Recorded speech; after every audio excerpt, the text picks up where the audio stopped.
Bapak terima kasih buat kasih-Mu.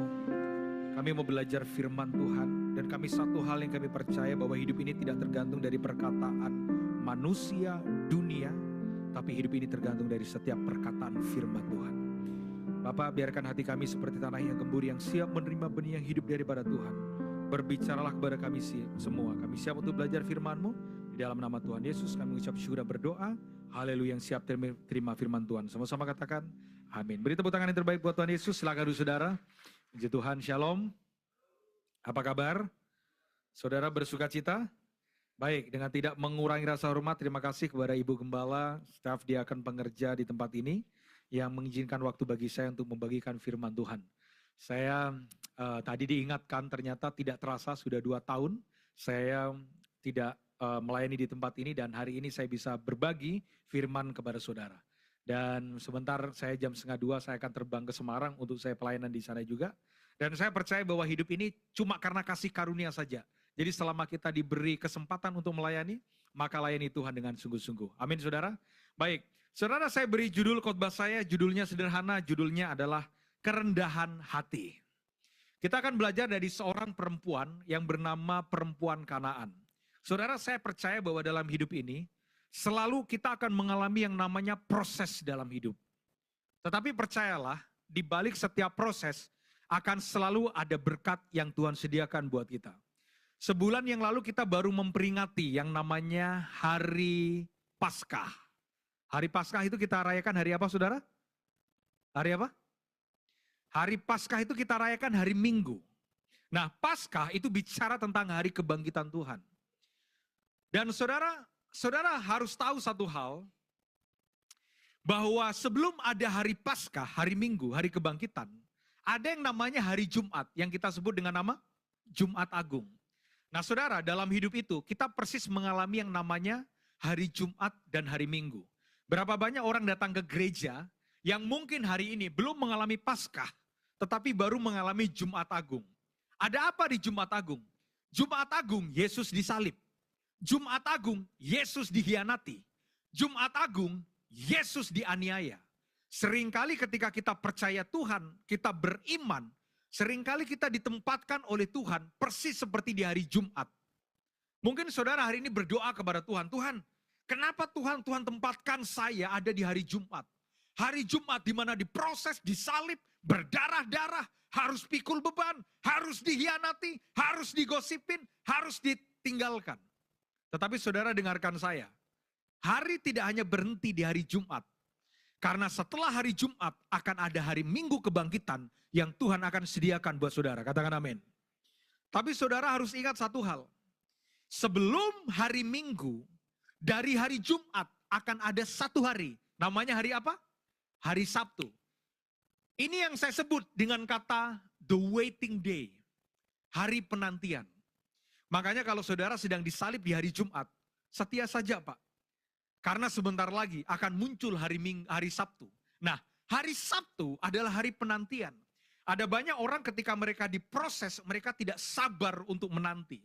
Percayalah, waktu Tuhan pasti yang terbaik.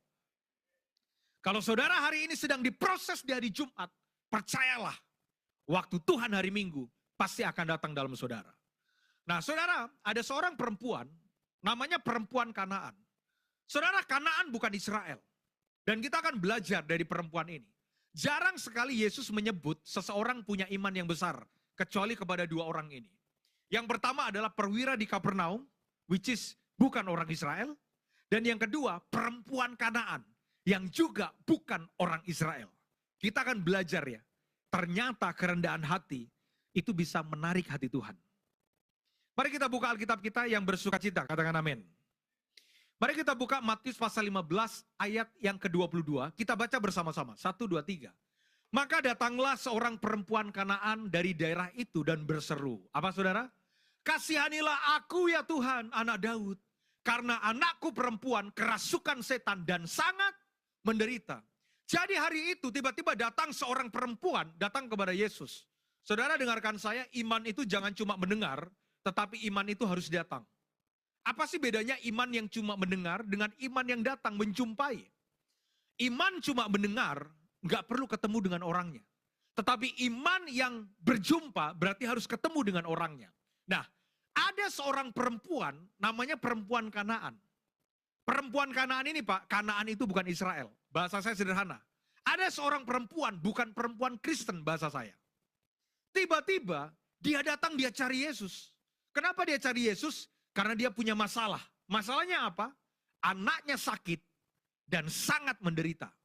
Saudara, seorang ibu, seorang bapak, orang tua pasti akan melakukan apapun demi anaknya. Itu bukti kasih seorang tua, ya, kasih orang tua. Nah, hari itu anaknya sakit, sangat menderita. Dia pernah dengar tentang Yesus. Siapa Yesus? Sang pembuat mujizat. Siapa Yesus? Penyembuh. Siapa Yesus? Yang sanggup melakukan tanda-tanda yang ajaib. Tetapi iman perempuan ini tidak cuma mendengar, tapi mau berjumpa. Nah, iman itu jangan cuma pendengaran. Kalau saudara iman cuma pendengaran, saudara nggak perlu datang ke gereja, denger YouTube di rumah. Makanya zaman sekarang banyak orang yang lebih suka ibadah di YouTube, Pak, daripada ibadah di gereja. Saya tidak anti dengan ibadah online, Pak. Tapi ingat satu hal. Biasanya ibadah online itu, Pak, kurang untuk orang respect dan menghormati ibadah dan firman Tuhan. Coba saudara cek. Ibadah online perlu mandi, Pak? Nggak perlu, Pak. Ibadah online perlu pakai sepatu, pakai kemeja, pakai celana? Nggak perlu. Saudara pakai kolor juga bisa ibadah. Makanya saya tidak anti dengan ibadah online. Tapi buat saya, ibadah itu ada satu kata ini Pak, persekutuan. Ibadah itu ada satu kata ini, persekutuan. Dan juga yang kedua, kehadiran. Saya tidak anti dengan ibadah online. Kalau misalkan memang mengharuskan saudara tidak bisa datang secara onsite dan harus online, silahkan. Tetapi selagi masih diberi kesempatan, kesehatan untuk saudara bisa ibadah offline, onsite, datanglah beribadah. Amin gak sih? Cuma kan kadang orang malas Pak ya. Malas parkir, malas mandi, malas siap-siap. Makanya mohon maaf, ibadah yang paling keren Pak, bukan ibadah yang disertai pemberian. Tetapi ibadah yang paling keren, ibadah yang disertai dengan satu kata ini, pengorbanan. Makanya kalau saudara di gereja, saudara kan mesti berkorban. Harus mandi, harus parkir mobil, apalagi? Harus jalan kaki, naik lagi Pak ke lantai 1. Makanya kalau saudara mengerti, saudara datang ke rumah Tuhan karena saudara berkorban, maka saudara tidak menyanyiakan kesempatan ketika saudara beribadah di rumah Tuhan. Nah kembali, perempuan ini, dia punya masalah, anaknya sakit, dan sangat menderita. Makanya dia cari Yesus. Begitu dia cari Yesus, dia berseru. Apa sih kata berseru? Berseru itu Pak, dia teriak. Ketika dia punya masalah, dia teriak, dia panggil nama Yesus. Tuhan tolong, anakku sakit kerasukan setan dan sangat menderita. Saya mau tanya sama saudara. Kalau ada orang yang berseru memanggil nama Tuhan, berarti Tuhan harusnya apa? Menjawab kan? Tapi saudara tahu nggak yang dilakukan Yesus apa? Ayat berikutnya. Kita baca ayat 23. Tetapi, apa saudara? Yesus, apa? Yesus apa? Sama sekali tidak menjawab. Coba saudara. Ada orang yang punya masalah, anaknya menderita kerasukan setan, sangat menderita, sudah sakit. Datang ke Yesus, datang ke Tuhan, tapi tidak dijawab. Masih setia nggak sama Tuhan? Loh, bukankah Yesus sang penjawab doa? Tapi kenapa perempuan ini ketika datang kepada Yesus, ketika dia teriak, Tuhan tolong anakku. Alkitab mencatat ayat 23, Yesus sama sekali tidak menjawab.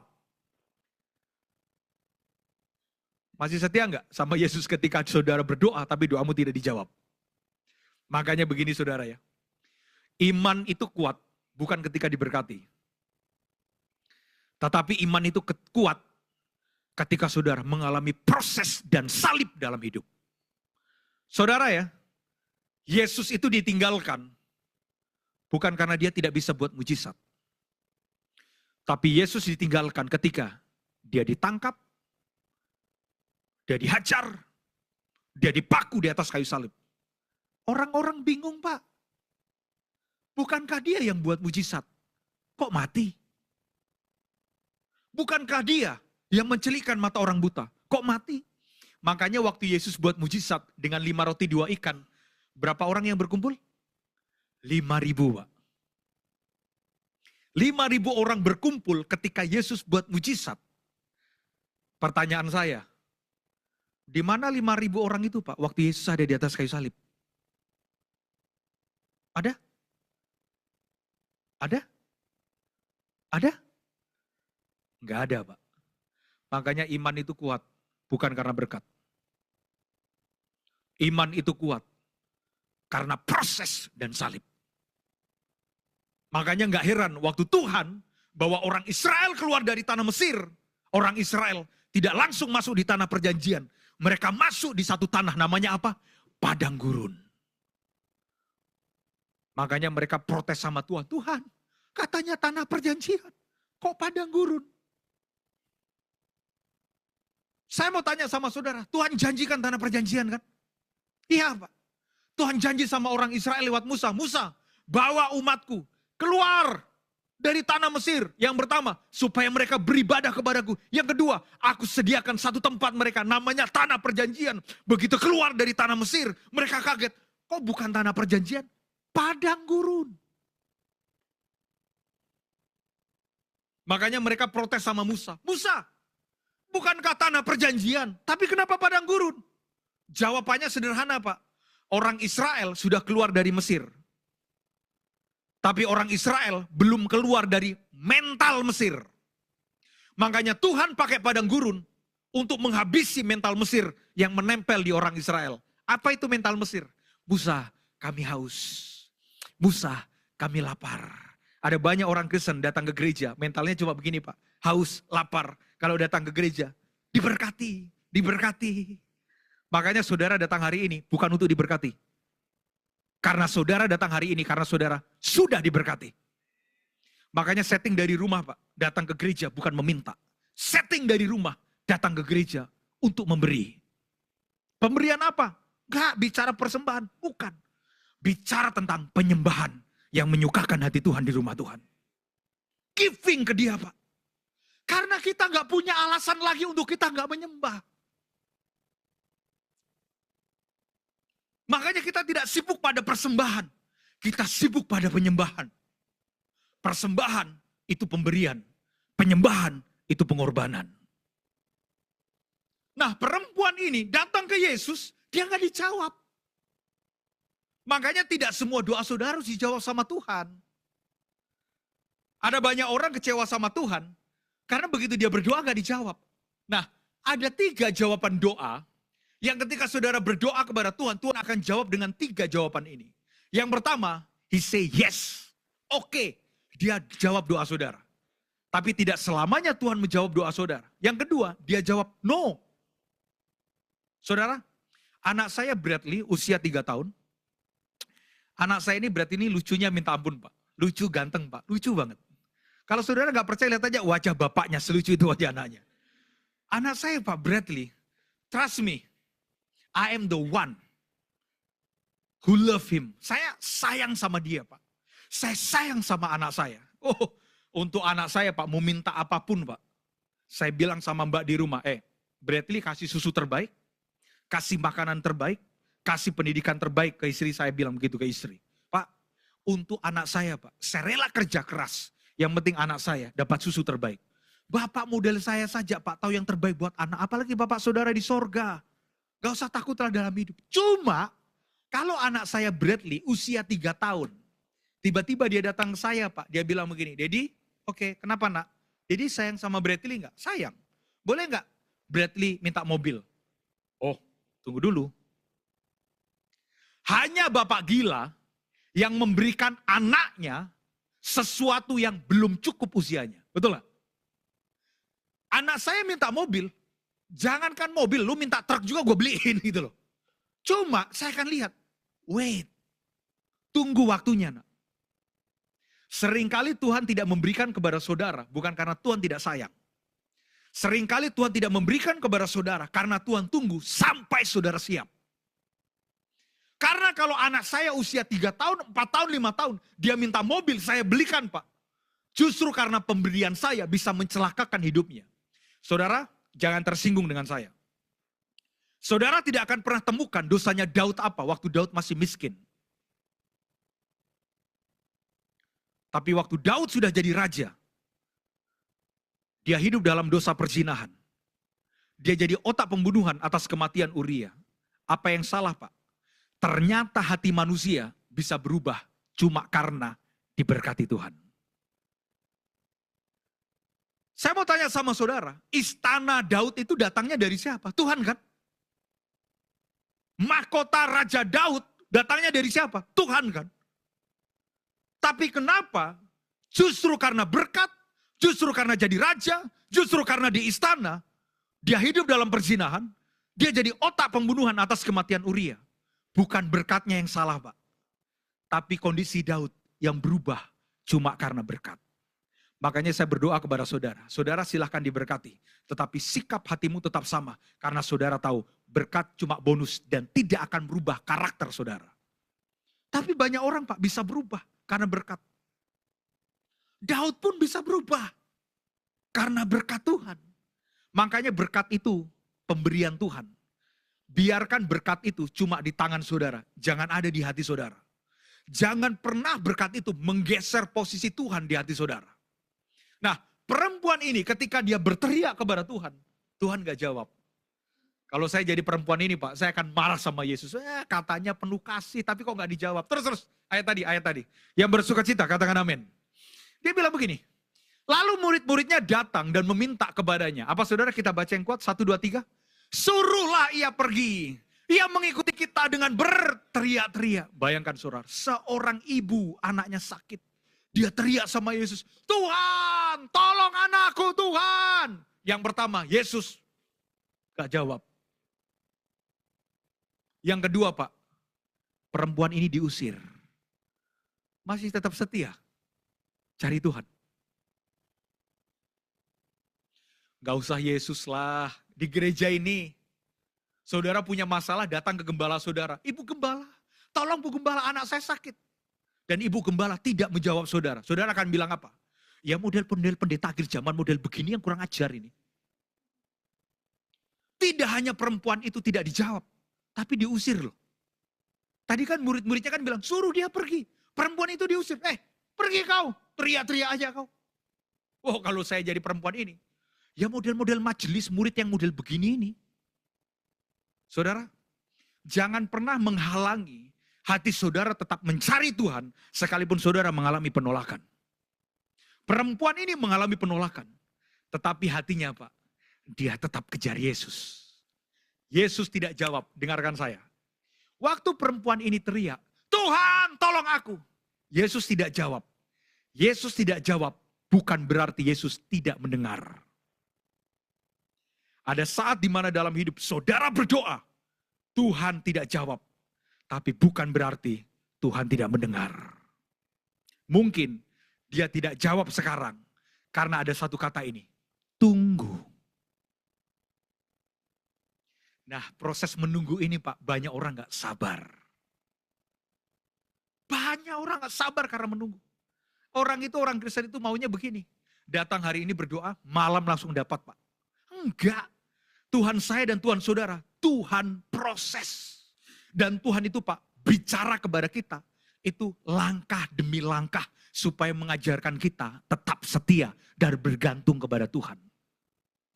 Contoh saudara, kalau kita ketemu dengan koki, master, chef ya, chef makanan. Tiba-tiba chefnya itu bilang begini Pak, ambil bawang. Kita kan mulai tanya kan, kita mau bikin apa ini? Udah ambil bawang potong-potong. Bawangnya dipotong-potong Pak. Begitu bawangnya dipotong-potong, chefnya bilang begini. Master chefnya, ambil cabai dipotong-potong. Kira-kira kalau chef bilang, ambil bawang, ambil cabai, kira-kira mau masak apa Pak? Apa? Apa Bu? Sambel? Belum tentu. Udah potong-potong bawang, udah potong-potong cabai, tiba-tiba chefnya ambil telur. Kira-kira bikin apa Bu? Telur dadar nasi goreng. Tiba-tiba chefnya bilang begini, ambil nasi. Bikin apa? Belum tentu Pak.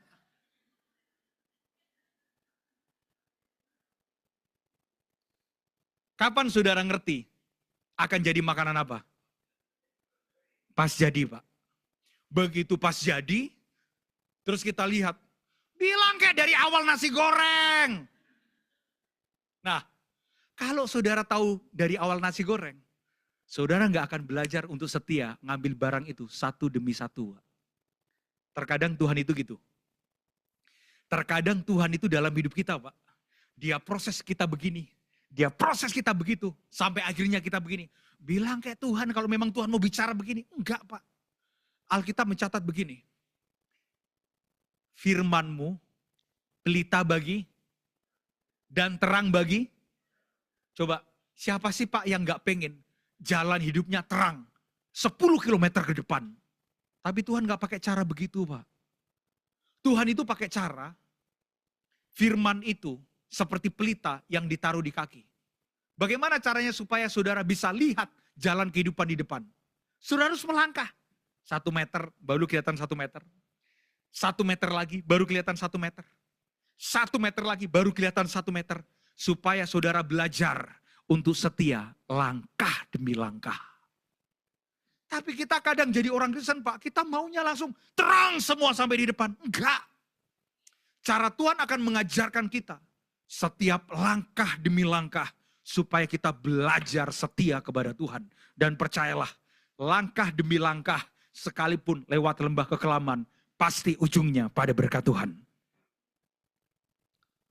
Makanya perempuan ini begitu dia ditolak, dia gak marah. Begitu dia diusir, dia gak marah. Apa yang dia lakukan? Ayat berikutnya. Yang bersuka cita, katakan amin. Ayat berikutnya dia bilang begini. Belum, ini jauh banget ini. Belum, sebelumnya. Sebelumnya. Ayat berikutnya, 24. Jawab Yesus. Yang pertama dia gak dijawab. Terus diusir. Begitu Yesus jawab Pak, kata-katanya pedas. Dia lihat begini. Saudara, coba kita baca sama-sama. 1, 2, 3. Jawab Yesus. Aku diutus hanya kepada domba-domba yang hilang dari umat Israel. Coba saudara. Perempuan ini orang Israel? Bukan. Ketika perempuan ini dia teriak, Tuhan tolong, anakku sakit, menderita. Yang pertama, gak dijawab. Yang kedua, diusir. Pulang. Diusir. Dan yang ketiga, begitu Yesus jawab Pak, kalimatnya pedas Pak. Yesus bilang begini, aku diutus hanya kepada domba-domba yang hilang dari umat Israel. Perempuan ini bukan Israel. Yesus cuma mau bilang begini, sorry ya, aku datang bukan untuk kamu. Masih setia sama Tuhan kalau kita kayak begitu kan Pak. Tapi yang saya suka dari perempuan ini, ayat 25. Tetapi perempuan itu, apa? Mendekat dan menyembah. Dia udah diusir Pak, udah ditolak. Dia gak marah. Tapi justru dia mendekat, dia menyembah. Sambil dia ngomong apa? Tuhan, tolong aku. Makanya begini saudara, ketika saudara belum dijawab sama Tuhan, tetaplah rendah hati dan minta kemurahan Tuhan. Perempuan ini tetap rendah hati padahal udah diusir. Dia bahkan tetap mendekat, dia menyembah. Sambil dia bilang begini, Tuhan tolong aku. Saya berpikir waktu perempuan ini sudah menyembah Yesus, sudah mendekat dan menyembah, Tuhan jawab dia. Ternyata enggak. Alkitab mencatat ayat berikutnya, Alkitab bilang begini. Tetapi Yesus menjawab, tidak patut mengambil roti yang disediakan bagi anak-anak dan melemparkannya kepada. Saudara masih mau setia dengan pendeta model begini Pak? Perempuan ini udah menyembah, Tuhan, tolong aku Tuhan. Tiba-tiba Yesus bilang begini, tidak patut mengambil roti dan melemparkannya ke anjing. masih setia. Kalau saudari perlakuan kayak begini. Oh, kalau saya jadi perempuan itu, Pak, saya langsung kutuk Yesus. Kurang ajar kamu bilang aku anjing ya. Kamu itu ya, ngomongin aku anjing. Lihat perkataan perempuan ini. Waktu Yesus bilang begini, tidak patut mengambil roti dan melemparkannya kepada anjing. Roti itu bagiannya anak-anak. Pertanyaan saya, siapa anak-anak itu? Israel. Yesus cuma mau bilang begini, gak patut mengambil roti yang harusnya buat Israel, tapi melemparkannya kepada anjing. Seolah-olah perkataan Yesus merendahkan perempuan ini. Ternyata perempuan ini gak tersinggung loh. Apa yang Alkitab katakan? Kata perempuan itu, kurang ajar ya? Oh, enggak. Berapa banyak kita kadang tersinggung hanya karena omongan orang. Apalagi kata pengkhotbah, kalau pengkhotbahnya sudah memanaskan telinga saudara dan membuat saudara bertobat. Makanya Pak, saya itu Pak, sampai hari ini, khotbah yang paling enak didengar adalah khotbah diberkati. Tapi khotbah yang paling panas Pak, ketika pendeta ngomong, bertobat penjina, bertobat penipu. Itu Pak, sakit banget Pak di telinga kita. Tapi buat saya Pak, bertobat jauh lebih penting daripada terima mujizat. Enggak ada yang bilang amin kayaknya. Percayalah Pak, kalau Anda dengar 10 langkah diberkati, enak Pak dengernya Pak. Tapi ketika Anda dengar khotbah, bertobat, jangan hidup dalam dosa, bertobat, telinga kita panas Pak.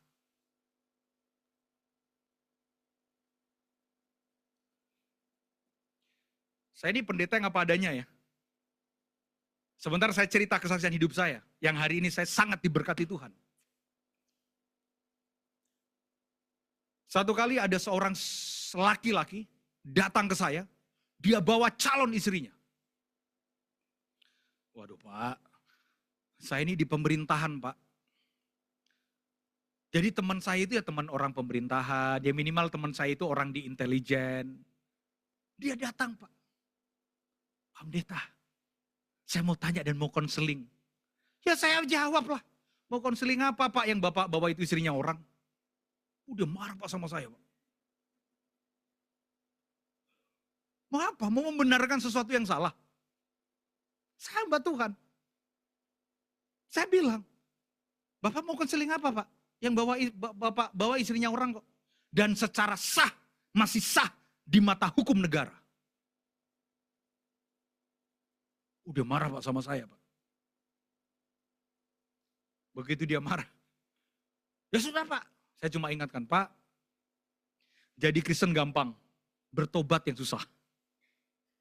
Dia marah sama saya Pak. Makanya mohon maaf ya, saya tidak anti dengan khotbah tentang berkat karena hidup saya diberkati. Saudara, hari ini saya ini komisaris perusahaan BUMN pemerintah.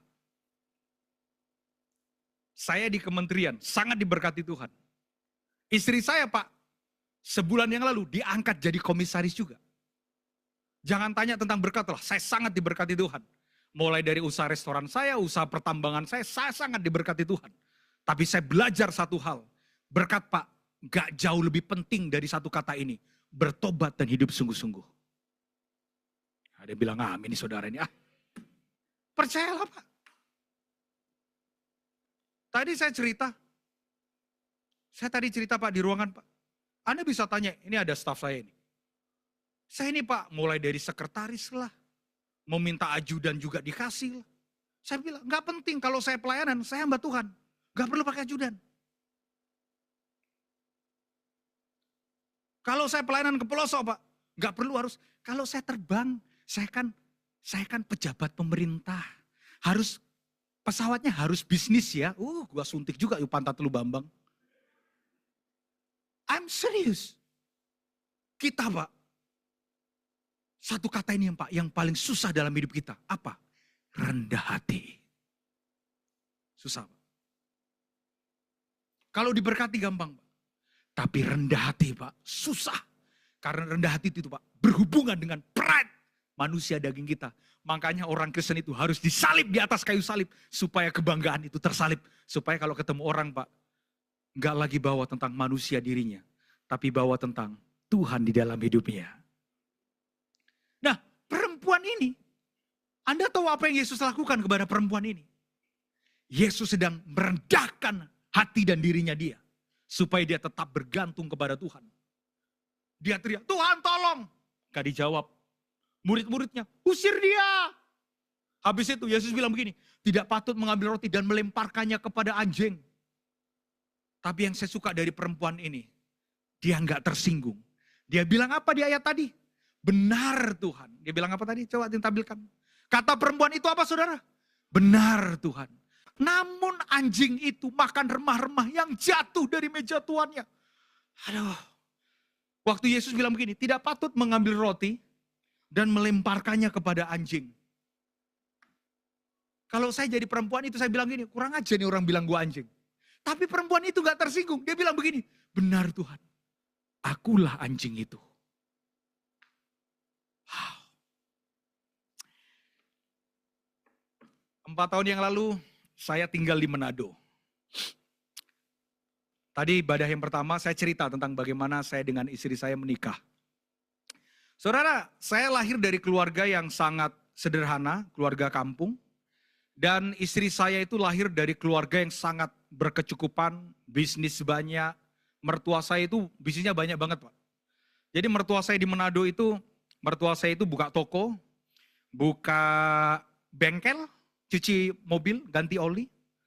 Terus mertua saya punya ekspedisi, kontaineran. Dan keluarga besar mertua saya sepupunya punya pom bensin. Dan ipar saya buka restoran. Istri saya dari kecil gak pernah susah Pak. Istri saya. Jadi istri saya itu lahir dari keluarga Chinese yang wah bisnis banyak. Itu di rumah popo istri saya, di rumah apoknya. Itu banyak karyawan Pak. Itu mulai driver lah, mbak di rumah. Istri saya itu dari kecil udah gak pernah susah lah. Istri saya itu Pak kalau lapar, dia itu tinggal teriak dari kamar. Mbak lapar, makanan datang Pak, diantar sama mbaknya. Nah saya tinggal di kampung Pak. Kampung saya, kalau saudara gak percaya, tanya sama staf saya Johane. Kampung saya itu Pak berbatasan dengan hutan. Kampung saya itu lahir di desa namanya Desa Tolisu, Kecamatan Toili, Kabupaten Luwu Banggai, Sulawesi Tengah. Kampung saya itu berbatasan dengan hutan. Makanya waktu kecil mama saya agak gak bisa bedakan mana anaknya, mana anak monyet, hampir mirip Pak. Saya benar-benar lahir di kampung samping hutan Pak. Saya usia 6 tahun baru listrik itu masuk desa. Baru ada TV Pak. Maka menikahlah. Saya menikah sama istri saya. Sebelum menikah Pak, banyak suara-suara yang sumbang. Karena memang mertua saya itu duitnya banyak Pak. Nah tiba-tiba anaknya, istri saya dokter. Anaknya mau dinikahi dengan pendeta. Iya, ganteng-ganteng sih, cuma gembel. Itu aja Pak. Pak, itu suara sumbang Pak, ngomong. Jangan nikah sama David. David pendeta gak bener. Nah, saudara di Manado, itu ada masakan yang terkenal, namanya rica-rica. Kalau saudara dari Manado, saudara pasti tahu. Masakan namanya rica-rica. Ada orang Manado di sini? Ada? Oh enggak ada orang Manado. Oh ibu Manado Bu? Ada. Cuma satu orang yang Manado di sini. Ada lagi yang Manado? Ah Sulawesi. Ada orang Sulawesi sini. Oh ibu Sulawesi. Ah, kalau di Sulawesi itu pokoknya rica-rica itu kalau kita makan rasanya apa? Rica-rica. Ibu yang dari Manado, rica-rica itu rasanya apa Bu? Pedas. Nah, sepedas itu mulut ibu-ibu Manado yang gak bertobat Bu. Mereka ngomong, jangan nikah sama David. David itu nikah cuma cari harta. Bayangin Pak. Ya karena istri saya gak pernah susah. Datanglah calon suaminya. Ya pendeta sih Pak, diurapi cuma gembel gitu loh. Ditolak Pak. Begitu ditolak. Ada satu orang Pak. Orang ini baru 1-2 kali ketemu sama saya. Tiba-tiba dia jelekin saya Pak. Hati-hati dengan pendeta. Inisial D. Dia tulis di Facebook. Gak mungkin Dono Pak, pasti David Pak. Wah dia jelekin saya Pak. Hati-hati dengan pendeta inisial D. Pendeta itu gak benar. Waktu itu teman saya, dia bilang sama saya, bro, Kau kenal dengan orang ini, ya baru sekali 2 kali. Tapi kenapa orang ini jelekin kamu bro? Ya sudah, biarinlah. Sampai akhirnya saya menikah dengan istri. Waktu saya menikah dengan istri, kami menikah di Bali, kami dapat angpau cuma 50 juta. Bayangin Pak, ini istri saya itu princess Pak. Mertua saya itu bisnisnya banyak. Dinikahin sama gembel. Dapat uang ampau cuma 50 juta. Saya waktu itu berdoa sama Tuhan, Tuhan, gue mesti kemana? Balik ke Jakarta atau ke Manado? Saya merasa Tuhan bicara sama saya. Kamu kembali ke Manado. Ke Manado Tuhan, ketemu ibu-ibu rica-rica itu. Balik Pak di Manado Pak. Saya balik di Manado cuma bawa uang 50 juta. Mobil saya nggak punya. Motor pun saya nggak punya. Saya waktu itu bilang sama istri, 4 tahun yang lalu Pak. Saya bilang sama istri, begitu kita sudah menikah, bawa uang 50 juta. Dapat angpau itu. Begitu sampai di Manado, saya bilang sama istri, kita tinggal di mana? Ya udah kita cari kontrakan. Karena memang kami, diomongin di Cibir. Sampai di Manado, cari kontrakan, dapat Pak kontrakan rumah 35 juta di Citraland Manado. Kami tinggal di situ. Dari uang 50 juta, kontrak rumah 35 juta, sisa berapa? 15 juta. Begitu masuk ke rumah Pak, begitu saya buka pintu rumah itu, rumah kontrakan itu. Begitu masuk, rumah itu kosong. Cuma ada kasur sama sofa, udah itu aja. Lainnya nggak ada. Nggak ada TV, nggak ada kulkas. Kami cuma punya uang 15 juta. Apa yang kami lakukan? Saya beli TV dan kulkas lewat Facebook Marketplace. Berapa harganya? 950.000 satu paket, satu TV, satu kulkas. Kira-kira TV model apa Pak? Karena cuma punya uang 15 juta. Saya beli TV sama kulkas, itu satu paket. Itu 950.000. Itu Pak Bu, begitu TV-nya dicolok layarnya langsung. Uang itu mulai habis Pak. Uang itu mulai habis dari 15 juta, sisa 14 juta, sisa 10 juta, sisa 8 juta, sisa 5 juta, sisa 1 juta, sisa 700.000, sisa 500.000, sisa 300.000. Dan satu kali saya menitikkan air mata, saya lihat istri saya makan dengan nasi dan telur ceplok. Princess yang gak pernah susah dari kecil. Makanya pentingnya cari istri yang melihat kita, bukan karena isi dompet, tapi isi hati. Sekalipun gembel.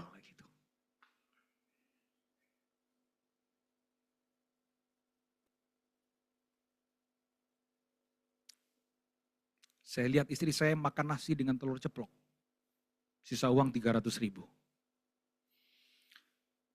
3 bulan menikah Pak. Saya masuk ke kamar. Saya teriak sama Tuhan. Persis seperti perempuan tadi. Tuhan tolong, Tuhan tunjukkan siapa yang Tuhan yang aku layani. Karena semua orang ngomong. Gara-gara dinikahin sama David. Miskin, gembel, kesusahan. Orang mencibir saya. Saya cuma bisa teriak sama Tuhan. Tuhan tolong Tuhan. Tuhan buktikan 10 bulan menikah. Saya dapat bisnis, dapat kerjaan. Tuhan berkati saya. Dalam waktu 10 bulan dengan uang cash 3,6 miliar 10 bulan menikah. Selesai Pak? Belum.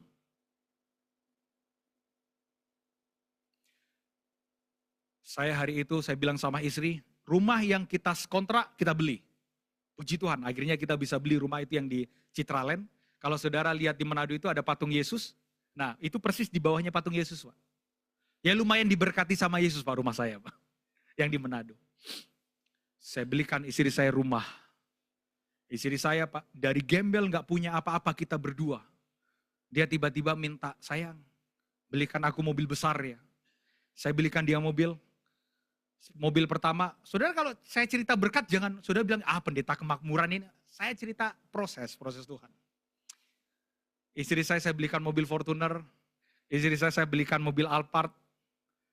Dan itu 1 tahun menikah. Rumah, mobil, kita ada Pak.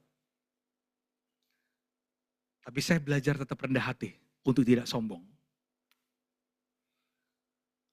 Tiba-tiba bulan Oktober tahun lalu, berarti 3 tahun menikah. Tiba-tiba seminggu setelah pelantikan menteri dan wakil menteri, saya dapat surat SK lewat WA dari Kementerian BUMN.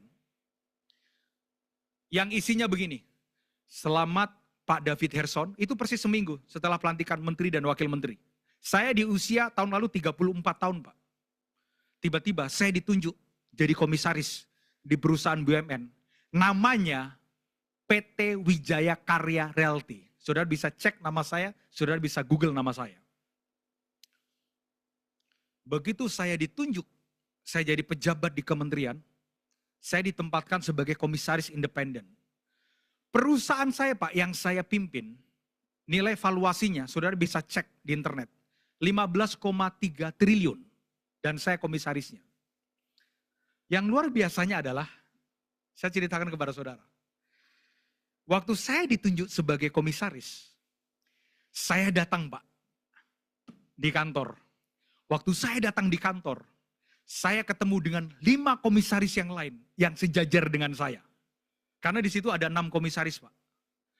Komisaris yang pertama, namanya Irjen Pol Eko Danianto. Jenderal bintang 2 Pak. Kalau saya Pak, bintang 7 saking pusingnya. Komisaris yang satunya Pak, jebolan, University of Lyon, Perancis. Komisaris yang satunya Pak, jebolan, University of London, UK. Begitu David Herson Tonius, jebolan, Sekolah Teologia. Anda tahu? Sekolah saya Pak, Sekolah Teologia, 5 tahun yang lalu sekolahnya sudah ditutup. Sederhana Pak. Dalam hidup promosi itu tidak datang berdasarkan kepintaran, tapi perkenanan Tuhan. Ini yang kita cari Pak. Nah, begitu saya diangkat jadi komisaris, teman saya di Manado telepon saya Pak. Pastor, selamat pastor, sudah jadi komisaris. Puji Tuhan. Begitu saya cek Pak, saya ini jadi komisaris, proyek-proyek Kementerian BUMN yang saya jadi komisarisnya ini ada di mana saja. Ada di Jakarta, ada di Banten, ada di Jawa Tengah, ada di Jawa Timur, ada di Bali, ada di Sulawesi Selatan, dan salah satunya ada di mana? Manado. Anda mau tahu nggak? Orang yang jelekin saya di Facebook kerja di mana? Di perusahaan yang hari ini saya pimpin, saya jadi komisarisnya. Kira-kira Pak, jenis ini kita mau apakan Pak? Teman saya Pak dari Manado, dia telepon saya, Pastor, selamat Pastor. Oh ya puji Tuhan bro, Pastor. Wih, itu Pastor jadi komisaris di BUMN. Valuasinya 15 triliun lebih. Iya bro. Dia mulai, Pastor, digaji berapa dang? Udah gak usah tanya gaji loh. Pastor tahu gak? Orang yang jelekin pastor itu kerja di mana? Iya gua tahu. Sudah Jo, pecat Jo. Makanya kadang ada teman yang suka ngomporin telinga kita Pak. Hati-hati dengan teman kayak begitu. Dia bilang sama saya, pecat aja tuh orang itu. Karena orang ini Pak, jelekin saya. 4 tahun yang lalu Pak. Pak, untuk orang ini Pak, mohon maaf ya. Ini sekali lagi saya nggak cerita, nanti saudara itu jangan lihat begini, pendeta ini pendeta kemakmur. Saya cerita bagaimana saya susah gembel dan setia sama Tuhan. Orang yang setia pasti diberkati oleh Tuhan. Yang saya mau ceritakan adalah, secara aturan perusahaan, saya komisarisnya Pak. Terus setelah komisaris ada direksi. Setelah direksi ada VP. Terus ada manajer. Terus urutan ke bawah kelima Ya si kunyuk tadi itu Pak yang jelekin saya itu. Tapi Anda tahu nggak? Dia kan tulis saya, jelekin saya di Facebook. Giliran Pak, saya balas Pak. Loh, hak saya dong kalau saya balas. Iya dong. 4 tahun yang lalu dia tulis di Facebook, dia jelekin saya. Gantian Pak. Seminggu setelah saya ditunjuk jadi komisaris, giliran saya tulis tentang dia di Facebook. Sekalipun tidak menyebut namanya. Dia jelekin saya di Facebook, saya balas juga. Saya tulis di Facebook.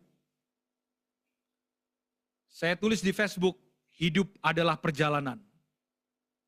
Teruntuk orang yang sudah menghina saya. Jelekin saya. Fitnah saya. 4 tahun yang lalu. Saya tahu siapa dirimu.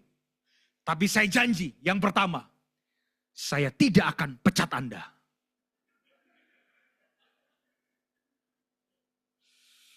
Saudara mau tahu nggak? Orang itu Pak.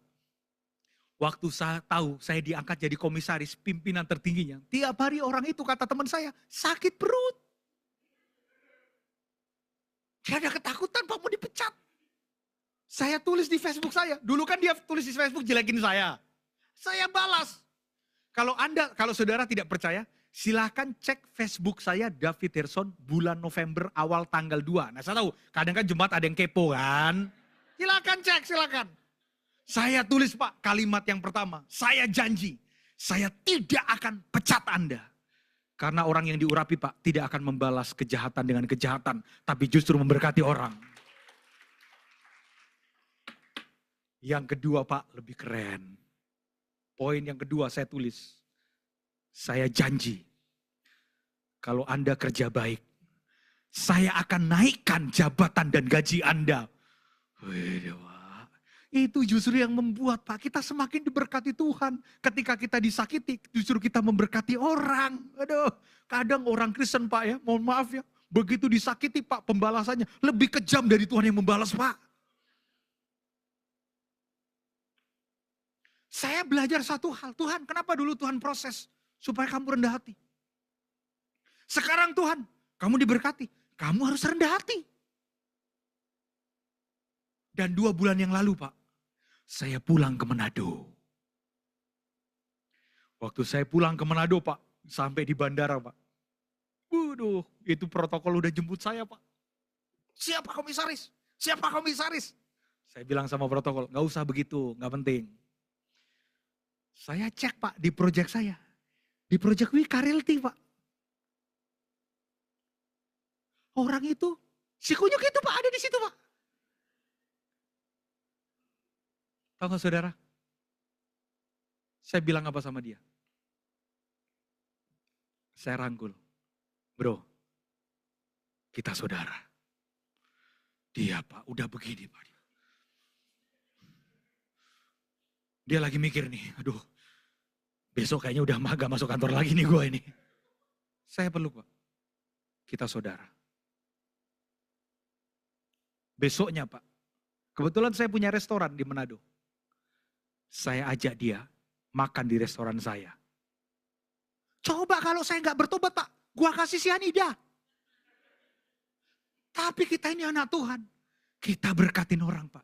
Semakin kita memberkati orang yang membenci kita, semakin kita memberkati orang yang menyakiti kita, semakin hidupmu semakin diberkati oleh Tuhan. Aduh.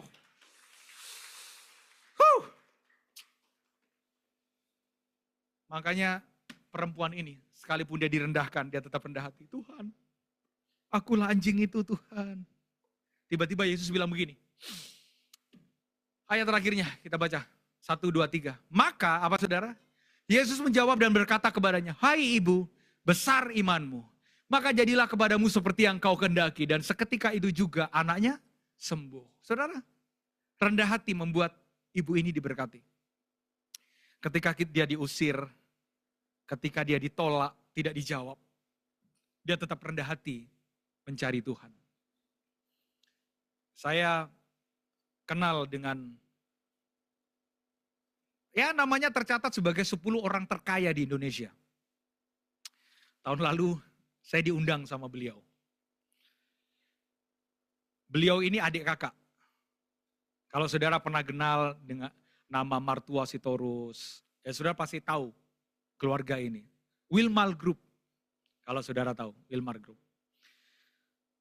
Saya diundang sama Pak Ganda Sitorus, mereka itu kan adik kakak. Pak Ganda Sitorus, Martua Sitorus, ya 10 orang terkaya di Indonesia Pak. Tiba-tiba saya diundang makan siang di hotel mereka di Westin, di Gamma Tower. Di daerah Kuningan Pak. Nah, saya waktu itu datang Pak. Saya datang karena yang saya tahu, saya diundang 10 orang terkaya di Indonesia. Udah pakai batik Pak.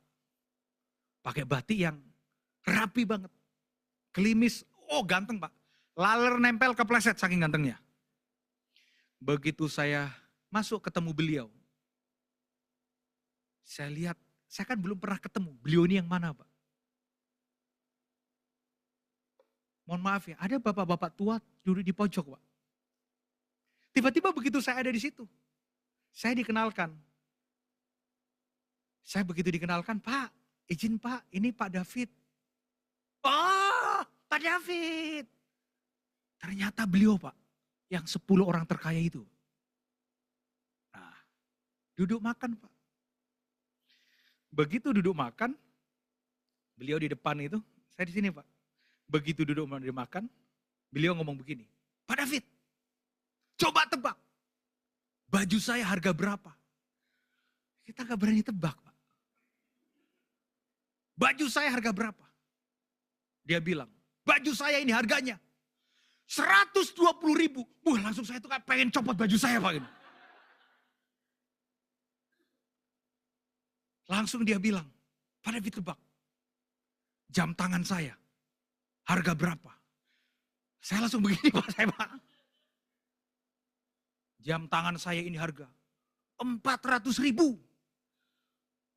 Yang ada di kepala saya Pak, orang ini duitnya triliunan. Tapi gayanya Pak puluhan ribu, ratusan ribu. Sedangkan banyak orang Kristen Pak, duitnya ratusan ribu, gayanya miliaran Pak. Di sini nggak ada, di sini nggak ada. Beliau ngomong satu hal. Paling susah itu bukan supaya kaya. Paling susah itu menganggap yang kaya tapi tidak ada apa-apanya. Nah, Yesus datang ke dunia Pak, karena prinsip itu. Sekalipun dia Tuhan, dia tidak menganggap dirinya sebagai Tuhan.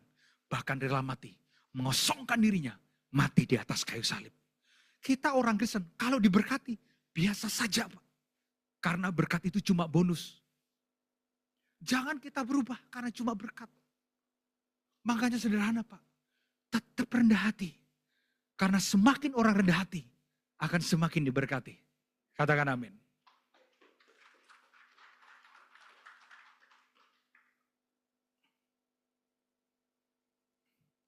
John ke bandara berapa lama? Setengah jam, masih bisa ya? Aman, oke. Ibu Gembala, 5 menit lagi masih bisa? Ya, ini mumpung Pak, saya baru 2 tahun Pak baru khotbah lagi di sini. Saya tuh setiap minggu tuh khotbah dimanapun. Kadang Ibu Ati kontak saya, Pak David, boleh minta jadwalnya. Saya mohon maaf karena kadang 1 tahun itu jadwal saya sudah full. Jadi kadang nggak bisa mampir. Nah kebetulan hari ini mampir. Oke, saya cerita dikit ya. Waktu saya susah di Surabaya, ini cerita tentang proses ya. Saudara jangan lihat cuma berkatnya aja. Waktu saya sekolah teologi ya Pak di Surabaya, waktu itu saya ngekos. Kosan saya itu 1 bulan itu cuma 200.000 Pak. Gak ada AC, cuma ada kipas. Ya kayaknya kipas itu bekas kipas tempur, dibeli bekas, masuk di kosan Pak. Saya tuh ngekos, itu sekitar 12-13 tahun yang lalu Pak. Saya ngekos di Manyarjo, kosan saya itu 1 bulan cuma 200.000. Bayarnya, bayangkan kosan model apa. Makanya setiap malam itu saya harus bertempur dengan 1 batalion nyamuk setiap malam. Itu karena itu Pak, kos cuma 200.000. Nah, satu kali, dulu berat badan saya cuma 61 kg Pak. 13 tahun yang lalu. Makanya kalau badan saudara agak lebar, kalau ditanya kamu gemuk, jawab tidak. ini badan diberkati Tuhan. Bilang begitu. Karena di orang Kristen itu Pak, nggak ada kata gemuk. Adanya adalah diberkati Tuhan. Nah, berat badan saya waktu itu cuma 61 kilogram. Kalau sekarang Pak, ya karena babi guling. Sekarang saya sudah 84 kilogram. Ini babi guling, apa. Ya. Makanya agak gemoy lah gitu kan. Ya agak gemoy dan diberkati. 13 tahun yang lalu Pak, saya ingat persis. Tiba-tiba belum ada orang yang kenal Pak. Belum punya bisnis, belum komisaris, belum jadi hamba Tuhan yang dikenal sana sini, belum. 13 tahun yang lalu tiba-tiba saya ditelepon sama ibu-ibu di Surabaya. Salam Pak David, salam Bu. Pak David, saya mau undang Pak David pelayanan. Oh siap Bu. Jangankan mobil, motor aja saya nggak punya. Saya cek di dompet, uang saya itu cuma ada 5.000 rupiah. Ya, cuma ada uang 5.000 rupiah. Hari itu pagi-pagi, saya udah pakai kemeja, pakai celana kain Pak. Bawa gitar, bawa Alkitab. Pakai minyak rambut, klimis, ganteng Pak. Laler nempel kepleset saking gantengnya. Nahannya Pak, angkot Pak. Bawa gitar, bawa Alkitab, nahan angkot. Nah, sampai di Jembatan Merah Plaza, saya bayar angkot. Dari uang 5.000, bayar angkot 3.000. Sisa berapa? 2.000. Sampai di Jembatan Merah Plaza, saya telepon ibu-ibu yang undang saya ini. Salam Bu, saya sudah sampai di Jembatan Merah Plaza, Pak David. Rumah saya itu tidak jauh Pak, deket kok Pak. Nah, deketnya orang Surabaya sama Jakarta beda. Kalau orang Jakarta itu bilang dekat-dekat. Kalau orang Surabaya bilang dekat, itu bukan dekat. Deket. Jalan kaki pengkor, baru dekat tuh. Pak, panas-panas jam 11 siang. Bawa gitar, bawa Alkitab. Nah, di situ ada tukang beca. Ada beca Pak. Coba saya mikir, sisa uang tinggal 2.000 rupiah. Kalau saya ke rumah ibu itu naik beca, nanti saya ngasih persembahan pakai apa? Saya dari dulu sampai sekarang, saya nggak mau Pak. Ngasih persembahan tapi tangan kosong. Ya udah, supaya ada uang persembahan, saya jalan kaki. Begitu jalan kaki Pak, udah ngos-ngosan Pak, saya jalan kaki Pak. Panas, bawa gitar, bawa Alkitab. Sampai di rumah ibu-ibu itu. Sampai di situ, oh Pak David puji Tuhan. Pak David sudah sampai di rumah saya. Itu persekutuan ibu-ibu. Saya yang doa pembukaan, saya yang main gitar, saya yang worship leader, saya yang khotbah, saya yang doa penutup, paket lengkap Pak. Semua saya borong tuh. Nah, begitu selesai pelayanan, selesai khotbah, doa penutup, amin, makan-makan. Mari Pak David makan, Pak David makan. Wih makan. Begitu selesai makan-makan, masing-masing mereka pamitan pulang. Begitu mereka pamitan pulang, Pak David terima kasih ya. Khotbahnya luar biasa. Begitu jabat tangan dalam nama Yesus, kok kosong. Pikir saya, oh mungkin tuan rumahnya nanti akan memberi persembahan. Saudara jangan berpikir saudara, oh Pak David dulu berarti pelayanan cari persembahan. Bukan itu Maimunah, bukan. Masalahnya, gua nanti pulang mesti naik apa?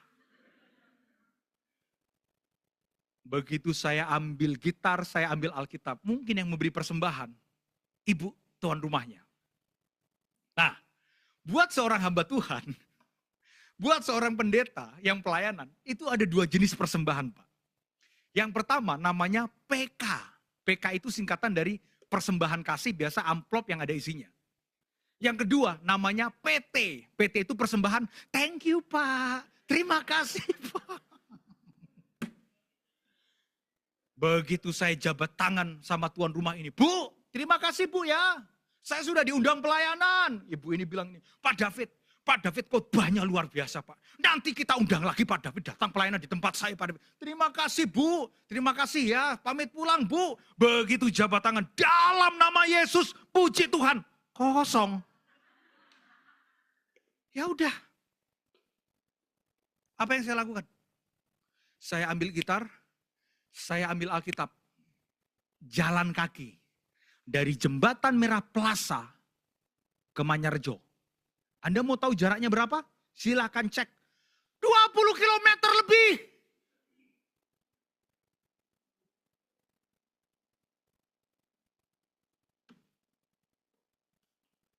Kayaknya lebih panjang daripada salib Yesus di Golgota. Pak, 20 kilometer lebih, Pak.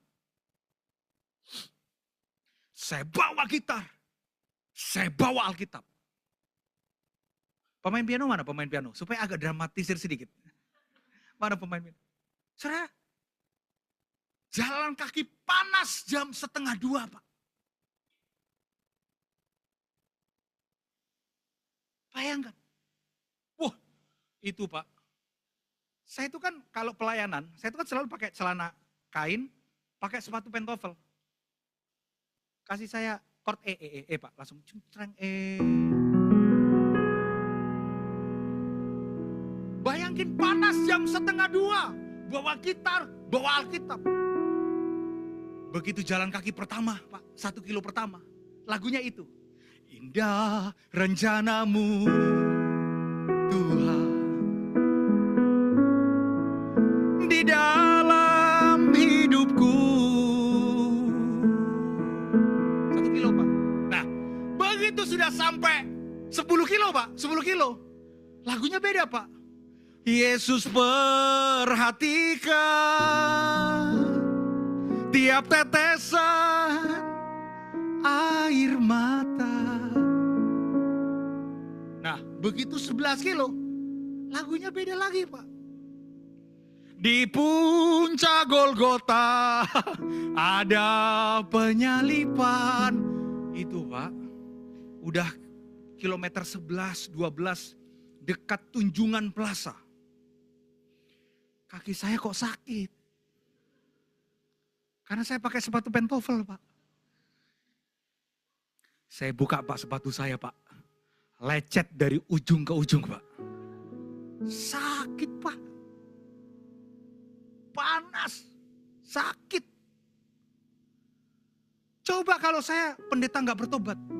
Begitu kaki sakit, saya berdoa, Tuhan, kutuk ibu-ibu itu yang tidak bertanggung jawab, Tuhan. Pak, sakit, Pak. Di pinggir trotoar, di samping Tunjungan Plaza, 13 tahun yang lalu, saya letakkan gitar, saya taruh Alkitab saya buka sepatu saya. Tuhan, sakit, Tuhan. Saya bercucuran air mata, Pak. Itu mobil, Pak, lalu lalang. Ada orang yang naik motor, dia lihat. Dia mungkin bingung, Pak. Ini orang siapa nangis di pinggir jalan. Saya nggak mengeluh. Saya pakai lagi sepatu saya, Pak. Karena saya tahu masih ada belasan kilometer lagi. Jalan, Pak. Udah gini, Pak, jalan. Aduh, sakit, Pak. Begitu saya sampai di tempat ngekos, di Manyarejo, saya lepas sepatu saya. Yang hancur, Pak, yang lecet. Bukan hanya di sini, Pak. Samping juga lecet. Perih, ampun. Tapi saya bersyukur sama Tuhan. Saya bilang, Tuhan, terima kasih buat proses. Coba saya jemaat WTC Mangga 2. Tuhan, terima kasih buat prosesmu. Tapi Tuhan, kutuk ibu-ibu yang tidak bertanggung jawab itu ya Tuhan. Pak, besok paginya saya ke kampus. Kampus saya itu ada di Manyarejo. Kampus STT Betani Surabaya yang 5 tahun lalu sudah ditutup itu. Saya ke kampus, Pak, pakai sepatu pentofel. Jalan udah pincang, Pak. Sakit. Jalan udah pincang. Terus teman saya tanya, teman yang sekolah di teologi itu, satu kelas, bro, kakimu kenapa, bro? Pengen rasanya saya jawab, gara-gara diundang ibu-ibu yang tidak bertanggung jawab itu. Saya bilang sama teman saya, dapat berkat dari Tuhan.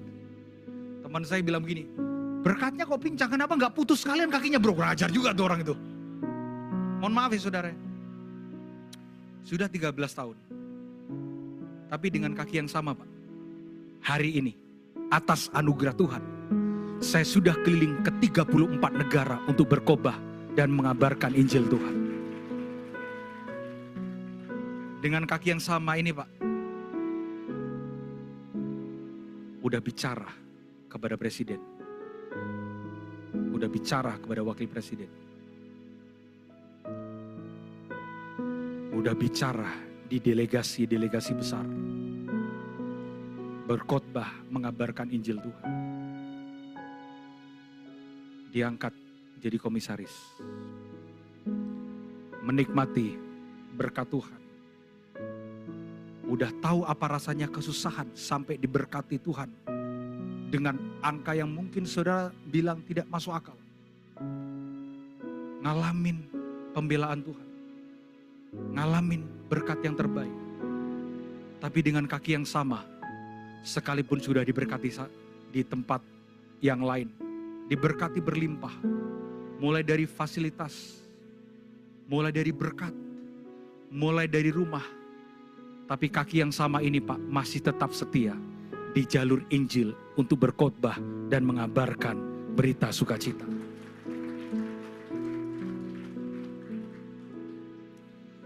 Makanya buat saya sederhana saudara. Mari belajar seperti perempuan ini. Tetap setia apapun yang terjadi. Saya undang saudara bangkit berdiri. Ada satu lagu yang saya suka. Kasih Kasih satu oktav lagi, naik satu oktav lagi. Sering ku tak mengerti jalan-jalan-Mu Tuhan, bagai di belantara yang gelap. Tanpa 1000 tanya, namun tetap percaya. Jejak-Mu Tuhan sungguh sempurna. Ajarku memahami semua yang Kau ingini, agar hidupku puaskan hati-Mu.